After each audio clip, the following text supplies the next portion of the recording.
আসসালামু আলাইকুম। আমরা হচ্ছে সপ্তম শ্রেণীর শক্তির ব্যবহার যে সাবজেক্টটা ওটা আজকে পড়বো। তো শক্তির ব্যবহার যে মূল বিষয়গুলো সেটা হচ্ছে তিনটা জিনিস, যে একটা কাজ, ক্ষমতা আর হচ্ছে শক্তি। হম তো এই কাজের কথা বলি, কাজটা কি? কাজ হচ্ছে, আমরা জানি কাজের সূত্রটা হচ্ছে W = F ইন্টু এস হবে। হ্যাঁ, তো এখানে ডব্লিউ হচ্ছে কাজ, ওয়ার্ক, আর এস হচ্ছে ফোর্স মানে বল, আর এটা হচ্ছে আমাদের সরণ, এটাকে এস দ্বারা প্রকাশ করা হয়। ঠিক আছে, তো এখানে কি বলা হচ্ছে যে বল এবং সরণের যে গুণফল তাকে বলা হয় কাজ। হ্যাঁ, যদি কখনো সরণ জিরো হয়ে যায় বা দূরত্ব জিরো হয়ে যায়, তখন কাজও শূন্য হয়ে যাবে। তাহলে শুধু বল প্রয়োগ করলে হবে না, সেটা আমাদের কি লাগবে? আমাদের দূরত্ব লাগবে। আর ক্ষমতা হচ্ছে কাজ করার হারকে ক্ষমতা বলে, এটাকে পি দ্বারা প্রকাশ করা হয়। হুম এটার সূত্র হচ্ছে P = W/P। হ্যাঁ, কাজ করার হারকেই ক্ষমতা বলা হয়। কতটুকু কাজ করলাম। আর শক্তি তো বুঝছো, শক্তি হচ্ছে আমাদের আমরা এটাকে কাজ করার যে সামর্থ্য, সেটা হচ্ছে আমাদের শক্তি। ঠিক আছে, তো এখানে বলা আছে যে কাজ করার সামর্থ্য হলো শক্তি।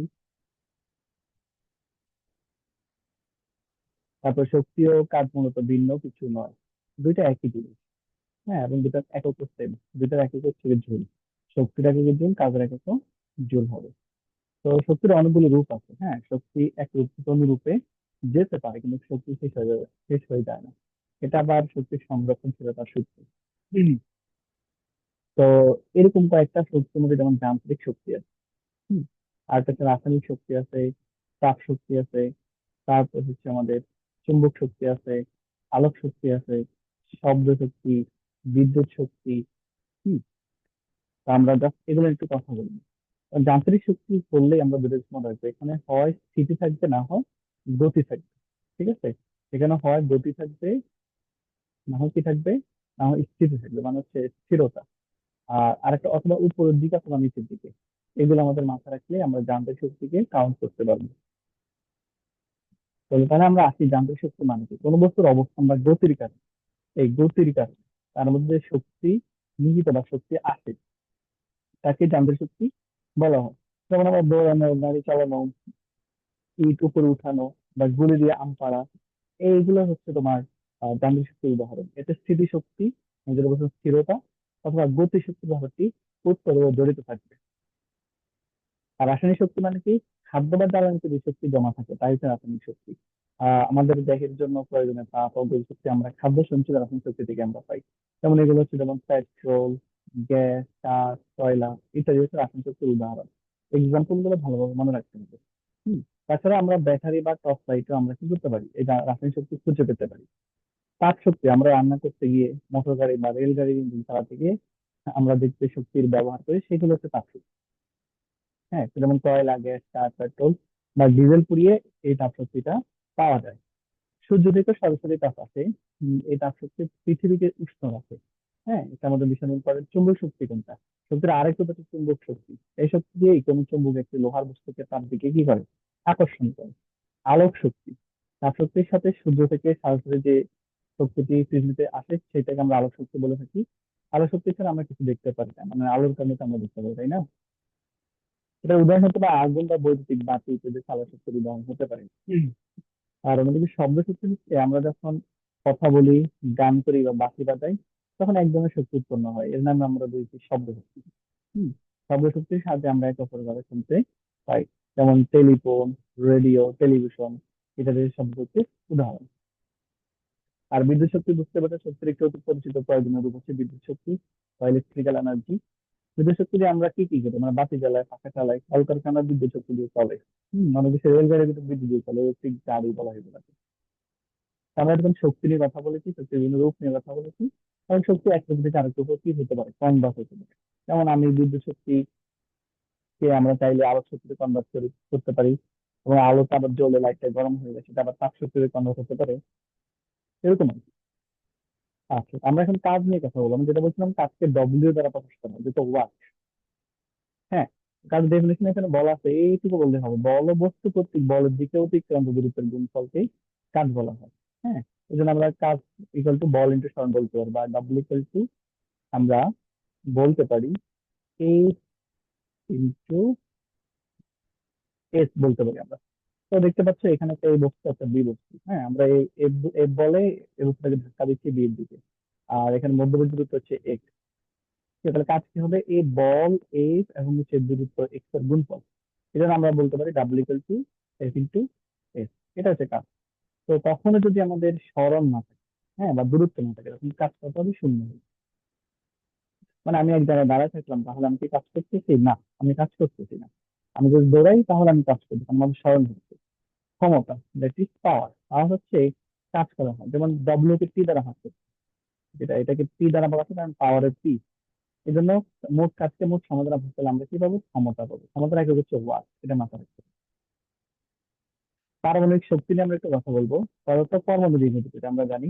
পরমাণু কেন্দ্রিক কণিকার সময় অত্যন্ত শক্তিশালী বল দ্বারা একত্রে অবস্থান করে। মানে ধরো একটা এর মধ্যে যে কণাগুলো থাকে পদার্থের মধ্যে, এগুলো কিন্তু কি করো, অনেক শক্তিশালী বল দ্বারা তারা একত্রে একসাথে অবস্থান করে। শক্তি পাওয়াকে বিচ্ছিন্ন করে পাওয়া যায় পারমাণবিক শক্তি, এবং এদেরকে যদি তুমি বিচ্ছিন্ন করতে হবে তোমাকে কি করতে হবে? শক্তি প্রয়োগ করতে হবে। কোন ধরনের শক্তি প্রয়োগ করতে হবে?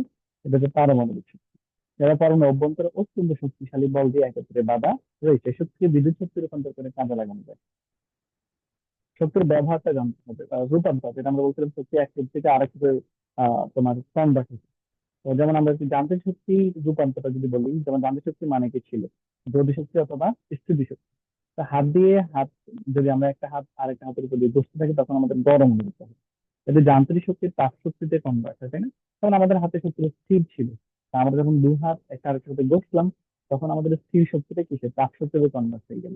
তো এটা হচ্ছে যান্ত্রিক শক্তির রূপান্তর। বাঁশি বাজালে যান্ত্রিক শক্তি শব্দ শক্তির রূপান্তর হয়। তাহলে আমরা চাইলে যান্ত্রিক শক্তিকে তাপ শক্তিতে কনভার্ট করতে পারি, অথবা আমরা শব্দ শক্তিতে কনভার্ট করতে পারি। আচ্ছা, তারপর আমরা দেখতে পাচ্ছি, আমরা এটা পরে বলি, এখন আমরা দেখবো তাপ শক্তির রূপান্তরটা। বাষ্প ইঞ্জিনের তাপের সাহায্যে উৎপন্ন শক্তি ব্যবহার করে রেলগাড়ি চালানো হয়। যেমন তাপ শক্তি থেকে দেখো, রেলগাড়ি চালাচ্ছে, রেলগাড়ি কি চলতেছে, তার মধ্যে গতি আছে, তাহলে সেটা কিসের রূপান্তর হলো, গতি শক্তিতে। আর গতি শক্তি মানে কি, যান্ত্রিক শক্তি। তাহলে তাপ শক্তিকে আমরা যান্ত্রিক শক্তিতে রূপান্তর করতে পারি। আচ্ছা, তারপর হচ্ছে আমরা আমরা দেখতে পাচ্ছি, আমরা এখন করব আলোক শক্তি রূপান্তরটা। ফটোগ্রাফি কাগজের উপরে আলোর ক্রিয়ার ফলে আলোক শক্তি রাসায়নিক শক্তিতে রূপান্তর হয়। আমরা ফটোগ্রাফির যে কাগজের উপরে আলো ফেললে সেটা রাসায়নিক শক্তিতে কনভার্ট হয়। সূর্যের আলোকে আমরা যে সোলার প্যানেলের মাধ্যমে বৈদ্যুতিক শক্তিতে রূপান্তর করা হয়, তাই না? আমরা সূর্য আলোর মাধ্যমে, সোলার মাধ্যমে আমরা ফ্যান চালাই, লাইট চালাই, এগুলো শক্তির রূপান্তর হয়ে থাকে। শব্দ শক্তির রূপান্তর শব্দ তরঙ্গ দ্বারা জামা কাপড়ের ময়লা পরিষ্কার করা হয়। এটা ভীষণ ইম্পর্টেন্ট, শব্দ তরঙ্গ। উচ্চ শব্দ কাকে বলা হয়, শব্দ তরঙ্গ। এসব ক্ষেত্রে শক্তি যান্ত্রিক শক্তিতে রূপান্তর হয়। কারণটা কি? কারণ ওই যে মেশিনটা সেটা ঘুরতে থাকে শব্দের মধ্যে। অনুনাদ একটা শব্দ আছে, মানে অনুনাদ মানে হচ্ছে শব্দের মধ্যে কোনো একটা চাপা বা তাকে কম্পন তার মধ্যে সৃষ্টি করা, এটা অনুনাদ। তো সময় শব্দ শক্তি যান্ত্রিক শক্তিতে রূপান্তর হয়, সেটা যখন ঘুরতে থাকে তখন সেটা যান্ত্রিক শক্তিতে কনভার্ট হয়ে যায়। হ্যাঁ, টেলিফোন বা রেডিওর আমরা প্রেরক যন্ত্র শব্দ শক্তি বৈদ্যুতিক শক্তি রূপান্তর করতে পারে। তারপর চুম্বক শক্তি রূপান্তরটা দেখবো। লোহাকে দ্রুত ও বারবার তুমি যদি চুম্বক দিয়ে ঘষো, তখন লোহার মধ্যে কিন্তু চুম্বকের একটা কি ধরবে, একটা আমরা চুম্বকের মতো আচরণ করবে। তো সেটা তোমার চুম্বক শক্তিতে কনভার্ট হয়ে যাবে। এটা চুম্বক শক্তি। আবার দেখা যাচ্ছে অনেকক্ষণ বসে এটা গরম হয়ে যাচ্ছে, তাহলে তুমি চুম্বক শক্তি তাপ শক্তি রূপান্তর করতে পারবা। বৈদ্যুতিক শক্তি রূপান্তরটা, বৈদ্যুতিক ইস্ত্রিতে বিদ্যুৎ চালনা করলে বিদ্যুৎ শক্তি তাপ শক্তি উৎপন্ন হয়। যদি বিদ্যুৎ শক্তি তাপ শক্তির মতো হয়, বৈদ্যুতিক ইস্ত্রির মাঝে আমরা কি করি, সেটা ঠান্ডা করে সেটাকে গরম করে ফেলি, তাহলে বিদ্যুৎটা হিটে রূপান্তর হয়, তাপে রূপান্তর হয়। রাসায়নিক শক্তি রূপান্তর, কয়লা কয়লা রাসায়নিক শক্তি তাপ শক্তি রূপান্তর হয়, এটা আমরা জানি। পারমাণবিক শক্তি রূপান্তর, পারমাণবিক বিদ্যুৎ কেন্দ্র পারমাণবিক শক্তিকে বিদ্যুৎ শক্তিতে রূপান্তর করা হয়ে থাকে। এই যে আমাদের উত্তর পারমাণবিক কেন্দ্র, আমরা শুনেছি। শক্তির সংরক্ষণশীলতা মানে কি? শক্তির সংরক্ষণ হচ্ছে শক্তির একটা নীতি বা শক্তির একটা সূত্র। মানে হচ্ছে শক্তি কখনো শেষ হয়ে যায় না। শক্তি কেবল এক রূপ থেকে আরেক রূপে যেতে পারে। এই মহাবিশ্বের মোট শক্তি কি? অপরিবর্তিত বা নির্দিষ্ট। আমরা একটু আগে দেখেছি কনভার্সেশন, কিন্তু শক্তি কখনো আমাদের শেষ হয়ে যায় না, বা শক্তি এক রূপ না কনভার্ট হয়ে যায়। এটা আর কি, এমনকি শক্তি ধ্বংস করতে পারে না। এইটা হচ্ছে শক্তির সংরক্ষণশীলতার নীতি। তো এখানে একটা বলে রাখি, মানে আমাদের যে মোট শক্তি যদি আমরা ই দ্বারা প্রকাশ করি, আমরা যে আহ বিভব শক্তি বলেছে বা স্থিতি শক্তি বলেছে, তাকে ইপি দ্বারা প্রকাশ করা হয়, মানে পটেনশিয়াল এনার্জি। আর আমরা আরেকটা শক্তি জানি কাইনেটিক এনার্জি, মানে হচ্ছে গতি শক্তি। এই দুটোর যোগফল আমাদের সব সময় কি থাকে, নির্দিষ্ট থাকে। আর এটা যখনই নির্দিষ্ট থাকবে তখনই শক্তি সংরক্ষণশীলতার নীতি কি হবে, মেনে চলবে। তো নবায়নযোগ্য শক্তির উৎস টপিকটা আমরা এখন পড়ব। আমরা এখন পড়বো কি, নবায়নযোগ্য শক্তির উৎস। চলো, নবায়ন শক্তির উৎস দুই ধরনের, কত ধরনের, দুই, একটা হচ্ছে নবায়নযোগ্য, একটা হচ্ছে অনবায়নযোগ্য। তো দেখো, যে শক্তির উৎসকে বারবার ব্যবহার করে তুমি ব্যবহার করতে পারবা, মানে একবার ব্যবহার করছো একটা শক্তিকে, আবার কিছুদিন পরে তাকে আবার ব্যবহার করতে পারতেছো, যদি বারবার তুমি ব্যবহার করতে পারো, তখন সেটা হবে নবায়নযোগ্য। যেমন সূর্য রশ্মি, তুমি কি সূর্যকে বারবার করবে? হ্যাঁ, আমরা পারি, প্রতিদিন সূর্য উঠে। বায়োগ্যাস, পানি, বায়ু, উদাহরণগুলো মনে করো, পানির জোয়ার ভাটা ইত্যাদি। আর নবায়ন শক্তির অনেক রকম সুবিধা পাওয়া যায়, বিশ্বের জনসংখ্যা বৃদ্ধি সাথে সাথে শক্তির চাহিদা বেড়ে যাবে। এই শক্তি এখন অপরিহার্য হয়ে পড়েছে। এর মধ্যে বায়োগ্যাস পরিচ্ছন্ন জ্বালানি হিসেবে ব্যবহার করা হয়। এতে উন্নত মানের জৈব সার পেতে সাহায্য করে, আমাদেরকে দূষণমুক্ত পরিবেশের সহায়ক হয়, স্বাস্থ্যকর ও পরিচ্ছন্ন পরিবেশ বজায় রাখতে সাহায্য করে থাকে। তো মূলত নবায়নযোগ্য শক্তির প্রথম যেটা সুবিধা আছে, যেমন এটি কখনো শেষ হয়ে যাবে না। হ্যাঁ।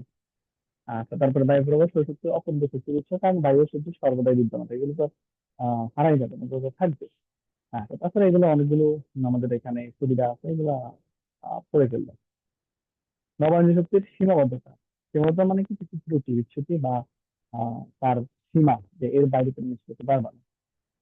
তো বর্তমানে নবায়ন শক্তির ব্যাপক চাহিদা, তবে কিছু ক্ষেত্রে এর অসুবিধা দেখা যায়, যেমন বায়োগ্যাস থেকে যে বিদ্যুৎ পাওয়া যায় তার পরিমাণ কম, সীমিত।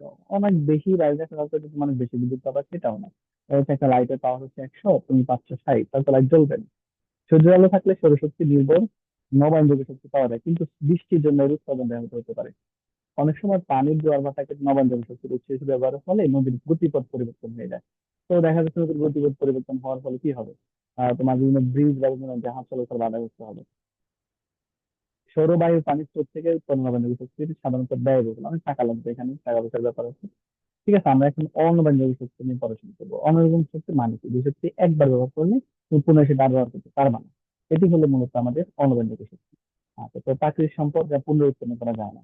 হম প্রকৃতি এদের তৈরি করতে যত সময় থাকে তার চেয়ে কম সময় ব্যয় করবে। অনবায়নযোগ্য শক্তির মধ্যে অন্যতম হচ্ছে কয়লা। তুমি কয়লা যেটা একবার করে 8 সেকেন্ড ব্যবহার করতে পারবা না। তেল, প্রাকৃতিক গ্যাস, ইউরেনিয়াম, এগুলো হচ্ছে অনবায়নযোগ্য। উদাহরণগুলো মনে রাখতে হবে, ঠিক আছে। তারপরে আমরা এটা সুবিধা, তারপর হচ্ছে এটার সীমাবদ্ধতা, মানে কি কি ত্রুটি পিছিয়ে থাকতে পারে সেগুলো পড়ে ফেলবো। তারপরে এই যে আমাদের শক্তি নিয়ে আমরা ছাত্রটা পড়াচ্ছিলাম, তো শক্তির কিছু ব্যবহার সংকট আছে মানুষের জীবন ধারণে ও উন্নয়নমূলক কর্মকাণ্ডের জন্য। যা কিছু করে তাতেই শক্তির প্রয়োজন, আমরা যা কিছু করি, দিন রাত 24 ঘন্টা আমরা কাজ করতে গেলে আমাদের একটা শক্তির একটা ডিমান্ড, আমাদের কাজ করতে গেলে শক্তি লাগে। ঠিক আছে। তো ক্রমবর্ধমান ব্যবসাটা চাহিদা মেটানোর জন্য আমাদের অধিকারী শক্তির প্রয়োজন হচ্ছে। এভাবে আমাদের মানে শক্তির কি হবে, মানে সংকট এবং ব্যবহার সম্পর্কে একটু পড়াশোনা করতে। আচ্ছা, তারপর আমরা এখন আমাদের জীবনে শক্তির প্রবলেম এবং স্বাস্থ্যের ব্যবহারটা করবো। আমাদের জীবনে শক্তির কি কি সুবিধা অসুবিধা, বা কিভাবে এটাকে নিয়ন্ত্রণের মাধ্যমে আমরা শক্তিকে সংরক্ষণ করতে পারি। নবায়নযোগ্য শক্তির উপর কিছুটা সম্ভাবনা আমি বলে মনে হচ্ছে, কারণ এটাকে বারবার ব্যবহার করতে পারবো। তো যতক্ষণ পর্যন্ত শক্তির উৎস আমাদের হাতের কাছে না পাচ্ছি, ততক্ষণ প্রাপ্ত শক্তি ব্যবহার আমাদের অবশ্যই সচেতন ও মিত্র হতে হবে। হ্যাঁ, যেমন শক্তিকে ব্যক্তিগত সম্পদ না ভাবে সমষ্টিগত সম্পদ বিবেচনা করে, যে এটা শুধু আমার সম্পত্তি না, এটা সবার। যেমন বিদ্যুৎ, তুমি চাইলে মানে তোমার ফ্যান চালানোর দরকার নেই, তুমি চালাচ্ছ, তাহলে এটা কিন্তু তোমার বিদ্যুৎ শক্তির অপচয় হচ্ছে, এবং এটা মানুষের সবার সমান। তো রেডিও, টিভি, বাতি, এয়ার কন্ডিশন প্রভৃতি যন্ত্রপাতি সরঞ্জাম এর প্রয়োজনে ব্যবহার করে অন্য সময় বন্ধ রাখা আহ জরুরি আর কি। ত্রুটিপূর্ণ যানবাহন, তারপর হচ্ছে যন্ত্রপাতি বেশি শক্তি ব্যয় করে, এই জন্য এই সকল সরঞ্জামের সঠিক সংরক্ষণ অপরিহার্য। বিনা কারণে বা অপ্রয়োজনীয় যানবাহনের ইঞ্জিন চালানো নানা। শক্তির সংরক্ষণ আমাদের ব্যক্তিগত খরচ কমাবে। তো এটা ছিল আমাদের থিওরিটিক্যাল ক্লাস। আমরা যদি একটু এমসিকিউ আর একটা প্রশ্ন নিয়ে আলোচনা করি।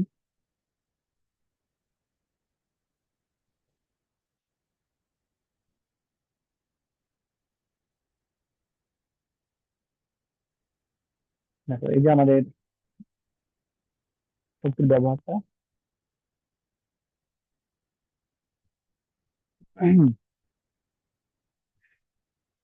দেখো বিজ্ঞানের ভাষায় কাজ হলে বল বস্তুর যে বিতরণ করি, এটার গুণফলটাই হবে আমাদের। তার একটু বেশি নিতে হবে। ঠিক আছে। আচ্ছা, তারপরে এখানে কিছু ইনফরমেশন দেওয়া আছে, এই শীটটা তুমি ঠিকঠাক করে নিবা। ঠিক আছে। আর আমরা একটু জ্ঞানমূলক প্রশ্ন দেওয়া আছে, যেমন শক্তি কাকে বলে, এটা ইম্পর্টেন্ট একটা। যে কোনো কাজ করার ক্ষমতা হচ্ছে শক্তি। শক্তির একক থাকে, শক্তির একক জুল। শক্তির প্রধান উৎস কি? প্রধান উৎস সূর্য। তাপ শক্তি কি? যে শক্তির দ্বারা তাপমাত্রা বৃদ্ধি পায় তাকে তুমি তাপ শক্তি বলতে পারো। সৌরশক্তি কি? সূর্য থেকে আগত শক্তিকে আমরা সৌরশক্তি বলবো। বিদ্যুৎ শক্তির ব্যবহার কোথায় হয়? যেমন আলো জ্বালানোর জন্য, পাখা চালানোর জন্য, রেফ্রিজারেটর চালানোর জন্য তোমার বিদ্যুৎ শক্তি লাগবে। যান্ত্রিক শক্তি কাকে বলে? হ্যাঁ, গতি বা অবস্থানের কারণে বস্তু যে শক্তি থাকে তাকে যান্ত্রিক শক্তি বলবো। পেট্রোলিয়াম কি ধরনের শক্তি প্রদান করে? পেট্রোলিয়াম অবস্থান একটা রাসায়নিক শক্তি প্রদান করে থাকে। আর জীবাশ্ম জ্বালানি কি? কয়লা, পেট্রোল, প্রাকৃতিক গ্যাস ইত্যাদি যা মৃত জীবের অবশেষ থেকে তৈরি হয় সেটা হচ্ছে জীবাশ্ম জ্বালানি। আর নবায়নযোগ্য কি? যেটা বারবার ব্যবহার করা যায়। তারপর দেখো এখানে আছে সৌর প্যানেল কি কাজ করে। এটা বলছে সূর্যের আলোকে বিদ্যুতে রূপান্তর করতে সৌর প্যানেল কাজ করে থাকে। পাখার মাধ্যমে আমরা কোন শক্তি ব্যবহার করি? সাধারণ পাখার মাধ্যমে আমরা বিদ্যুৎ শক্তি ব্যবহার করি, বুঝে যাচ্ছে। তো এইগুলো হচ্ছে পড়ে নিবা, ঠিক আছে। আচ্ছা, অনুধাবন প্রশ্নগুলো আমাদেরকে ভালোভাবে করতে হবে। যেমন এখানে কি বলেছে দেখো, যে আমরা কেন নবায়নযোগ্য শক্তির উৎসের দিকে ঝুঁকি। কারণ অনবায়নযোগ্য শক্তিগুলো কি হয়ে যায়, একবার হয়ে গেলে সেকেন্ড ব্যবহার করা যায় না। কিন্তু আমরা নবায়নযোগ্য শক্তি যেগুলো আমরা বারবার ব্যবহার করতে পারি, এতে আমাদের কি হয়? অপচয় কম হয়। তাছাড়া এখানে বলছে কারণ নবায়ন শক্তি যেমন সৌরশক্তি, জলশক্তি, বাকি পুনরায় পাওয়া যায় এবং এগুলো পরিবেশ বান্ধব। ঠিক আছে, এইভাবে সংক্ষিপ্ত প্রশ্নগুলো আমরা করে দিব। আচ্ছা, তারপর হচ্ছে আমরা যদি একটা স্থিতি আলোচনা করি। যেমন দেখো এখানে একটা, ধরো এর উত্তর হচ্ছে এ, এর উত্তর বি। হ্যাঁ, তো একে তুমি ধাক্কা দিচ্ছ 1000 নিউটন বল। এ, এন দেখে বুঝবে না বল, কারণ বলকে আমরা কি দ্বারা ওয়েট দ্বারা, এবং এটার একক কি? এটার একক হচ্ছে নিউটন। ঠিক আছে, বল একক হচ্ছে আমাদের নিউটন। এন দেখে বুঝতে হবে এটা বল দেওয়া আছে। আচ্ছা, তাহলে এটা হচ্ছে 1000 নিউটন বলে ধাক্কা দিচ্ছ, আর এটাকে 30 মিটার এর মধ্যে গ্যাপ। ঠিক আছে, সেকেন্ডটার কথা বল দেওয়া হয়েছে। কাজ কি? আমরা পারি কাজ কি? যে কাজ হচ্ছে বলও বলকে যোগ দিচ্ছে আমাদের দূরত্বের গুণফল গেল। সৌরশক্তি অনুমান শক্তি বলা হয় কেন, আমরা একটু আগে আলোচনা করি। নবায়ন শক্তি কি এবং কেন এটাকে চলতে হবে? কারণ বারবার ব্যবহার করা যায়। বস্তু কৃত কাজ ব্যাখ্যা করো, তোমাকে বলতে ডবল বের করার জন্য কৃত কাজ। তো বিশ্বটা তোমার কাছে এফ দেওয়া আছে, এই যে 1000, এটা এফ দেওয়া আছে 38 মিটার। তোমার কাছে কি দূরত্ব দেওয়া আছে, এটা গুণ করলে তুমি কাজ পেয়ে যাবে। ঠিক আছে, তো তুমি জাস্ট বলবা যে যেটা গুণ করবে না। দেখো এই আমরা এফ এর মান দেওয়া আছে 1000 নিউটন, সরণ 30 মিটার। তো যেটার গুণফল হচ্ছে, যেমন এটা একক কি হবে, নিউটন মিটার অথবা জুল বললে হবে, কাজের একক জুল। ঠিক আছে, কাজের একক হচ্ছে জুল। এটা ছোট গুণ। আচ্ছা, তারপরে তোমার কাছে জানতে চাইছে এই যে প্রযুক্ত বলের পরিমাণ অর্ধেক করা হলে কৃতকার্যের পরিমাণ কতটুকু হতে পারে। এখন আসো, তুমি আগে যতটুকু ছিল তুমি, হ্যাঁ আগে তোমার কাছে তুমি F1 কত হবে, হ্যাঁ সেটা আমরা একটু যদি বলি। দেখো, তুমি F1 দেখো কত, যে 1000 থেকে 30 দ্বারা গুণ করছো, তাই না, মানে 10,000 জুল করছো। এখন তুমি কি করবা, যে প্রযুক্ত বলের পরিমাণ যে 1000 নিউটন তাকে 500 করে অর্ধেক করবা, মানে তুমি F1 ধরবা। বড় কথা যে F1 হচ্ছে সেটা তোমার ছোট কথা থেকে 500, যে আনসারটা ওটাই F1। ওটা ছিল আমাদের 10,000 জুল। সরি সরি সরি, 10,000 না, এটা 30,000 জুল, 30 দ্বারা এখন করছি না। আচ্ছা ঠিক আছে। আচ্ছা, এরপরে তুমি কি করবা, এফ টু কেমনে বের করবা? F2 হচ্ছে তুমি জাস্ট এই বলটাকে অর্ধেক করবে, অর্ধেক করলে কত হয়? 500 নিউটন হয়, তাই না? আচ্ছা, তারপরে তুমি 500 আবার 30 দ্বারা গুণ করে তুমি F2 পাবা। ঠিক আছে, F2 পাচ্ছ। এখন তুমি F1 কত পাচ্ছ? F1 পাচ্ছ 30,000। F2 কত পাচ্ছ? 15,000। আর যেটার পার্থক্য বের করবা কি, একটা একটা বিয়োগ করলে তোমার 15,000 চলবে। এটা বলবো যে এতটুকু পরিমাণ পার্থক্য, এতটুকু পরিমাণ কমে যাবে যদি তুমি বল অর্ধেক করো। তারপরে এখানে দেখো বলা আছে যে লিনা 1 ঘন্টা ধরে বসে বই পড়ছে, আবার মনিক 15 মিনিটে একটি মার্ককে 3 বার, তুমি 20 মিনিটে উক্ত মার্ককে 5 বার প্রদক্ষিণ প্রদক্ষিণ করলো আর কি, এটা প্রদক্ষিণ হবে, প্রদক্ষিণ না। যাই হোক, শক্তিকে কাজ করার ক্ষমতাকে, কাজ করার সামর্থ্যটাই হচ্ছে শক্তি। কাজ ও ক্ষমতার মধ্যে পার্থক্য লিখতে পারবা অবশ্যই। কাজ হলো বল ও সরণ রাখা, আর ক্ষমতা হচ্ছে কাজ করানো হয়। আর তোমার এটার উপাংশের সরণ এবং বলের উপাংশের গুণফলটা হচ্ছে কাজ। আর ক্ষমতা হচ্ছে ডব্লিউ/টি, আমরা জানি কাজের একক কি, ক্ষমতাটা হচ্ছে ওয়াট অথবা জুল/সেকেন্ড। আচ্ছা, তো তিনজন শক্তিকে মান উদ্দীপনের সাথে, এখানে তিনজন ব্যক্তি আছে, একজন কে কে আছে বলতো? আমাদের এখানে কি কি আছে? মিনা, তারপরে মনি আছে, মিনা, দেখো মিনা, মনি, এরপর হচ্ছে সুমি, তিনজন। তো তিনজন বলতে হচ্ছে মানব উদ্যোগম, মানে ছোট থেকে বড় মানব উদ্যোগম। কাজ করার সামর্থ্যকে শক্তি বলে আমরা জানি। মোট কাজের পরিমাণ দ্বারা শক্তির পরিমাপ করা হয়। এগুলোকে যে মিনা বই পড়ছে, তাহলে সে কোনো গুরুত্ব বিতরণ করেনি, তাহলে তার কি কোনো কাজ হবে? সে বসে বসে বই পড়তেছে, তাহলে তার তো কোনো কাজ হবে না। ঠিক আছে, এক্ষেত্রে মিনার কাজের পরিমাণ শূন্য। আর মনি কি করছে, সে মাঠে তিনবার প্রদর্শন করতেছে এবং দুটি সুমি মাঠ থেকে পাঁচবার প্রদর্শন করছে, সুতরাং তারা দূরত্ব অতিক্রম করে কাজ সম্পন্ন করে। এখানে দুজনে কাজ হচ্ছে, কারণ দুজনে দৌড়াচ্ছে। তো এখানে সুমির কাজ বেশি হওয়ার পদ্ধতি মনির কাজ কম, তাই আহ মিনার চেয়ে মনির এবং মনির চেয়ে সুমির শক্তি বেশি হবে। কারণ সুমি পাঁচবার এটাকে প্রদর্শন করছে, মানে কাজের পরিমাণ সুমির বেশি হবে। ঠিক আছে, তাহলে সবচেয়ে বেশি কাজ করেছে এটা সুমি। আর সেকেন্ডে মনি, এরপরে হচ্ছে সবার কম হচ্ছে মিনা। মিনা কোনো কাজ করেনি, অবশ্য বসেছিল বই, বসে বসে বই পড়তেছিল, দ্যাটস ওয়াই তার কাজের জিনিস শূন্য। তাহলে আমরা মানের উদ্যোগে আমি ছোট থেকে বড় সাহায্য, মিনা সবচেয়ে ছোট, মানে আমার কম কাজ করেছে। মনির শক্তি, এরপরে সুমির শক্তি সবচেয়ে বেশি হবে। আর পরে বলছে উম, মনির সুবির ক্ষমতার তুলনায় দুজনের ক্ষমতা বের করলাম। মনির সুবির 15 মিনিটে তিনবার আর সুমি 20 মিনিটে 5বার। তো জাস্ট ক্ষমতা বের করলাম। ক্ষমতার সূত্র কি ছিল? সেগুলো W/T। না, আমাদের সূত্র কি ছিল? ই, ক্ষমতা হচ্ছে কাজকে, কাজকে টি দ্বারা ভাগ করতে হবে। দেখো 15কে 3 দ্বারা ভাগ ভাগ করে, যে 3 বার হবে কিন্তু 5 মিনিট সময় লাগবে। আর সুমির সময় লাগবে কত? 5 বার হবে কিন্তু, তাহলে 5 দ্বারা ভাগ করবে 4 মিনিট লাগবে। তাহলে বুঝতে পারছো কার সময় কম লাগবে, আসলে বেশি লাগবে। সুমির ক্ষমতা বেশি, সুমির তাহলে এটা এভাবে মনে রাখবে, যার ক্ষমতা বেশি তার সময় কম লাগবে। ঠিক আছে, তো আমরা দুটো জিনিস আলোচনা করে দিচ্ছি, বাকিগুলো তুমি করলে পারবা ইজি। তো দেখো, মোট কাজকে সময় দিয়ে ভাগ করলে কি পাওয়া যায়, মানে কি বলবো, আমরা অবশ্য ক্ষমতা পাবো। ক্ষমতার আগে কি ছিল? ক্ষমতার আগে ওয়াট ছিল। কাজের আগে কি ছিল? কাজের আগে জুল ছিল। কাজের আগে জুল ছিল, হ্যাঁ। ক্ষমতা কি নির্ধারণ করে? ক্ষমতাতে কাজের হার নির্ধারণ করে। আর কি দ্বারা শক্তি করা হয়? কাজ দ্বারা শক্তি পরিমাপ করা হয়। ঠিক আছে, কিভাবে আমরা ক্ষমতা পাবো? না, কাজকে সময় দ্বারা ভাগ করলে ক্ষমতা পাবো। একটা কাজ পাই সময়। আর নিচের কোনটি কাজের সাথে সরাসরি সম্পর্ক? তো শক্তি আর কাজের একই জিনিস, একই আমরা বলছিলাম, যেটা একক যোগ, তাহলে কাজ ও শক্তি একই জিনিস, এটা একক strength। বল ও বল প্রতি গুরুত্বের গুণফলকে আমরা কাজ বলি। কিছু কোন দুটি রাশির একক একই, যেমন কাজ ও শক্তির একক একই, শক্তি ও ক্ষমতার সাথে গভীর সম্পর্ক রয়েছে, কাজের সম্পর্ক রয়েছে। আচ্ছা, একজন ফুটবল খেলছে, বিজ্ঞান ভাষায় কি করছে? কাজ করতেছে, দৌড়াচ্ছে, স্মরণ হচ্ছে। কাজের সাথে কয়টি বিষয় সম্পর্ক? দুইটা বিষয়, অবশ্য তার বল থাকতে হবে এবং মানে এজ থাকতে হবে, এবং তার সাথে স্মরণ বা দূরত্ব বলতে পারে, এটাকে এজ থাকতে হবে। কাজ করা হয় কি বলে? কাজ করার মধ্যে ক্ষমতা বলে। ঠিক আছে, তো এভাবে হচ্ছে আমরা এগুলো করে নিবো ইনশাল্লাহ। তো আমাদের পরীক্ষা ভালো হবে। তো আজকে ছিল এটুকুই, মানে শক্তির ব্যবহার যে চ্যাপ্টারটা একটু ছোট্ট করে আলোচনা করে দেওয়ার ট্রাই করছি। তুমি জাস্ট লেকচারটা দেখে তুমি করে নিবা। ওকে, টাটা।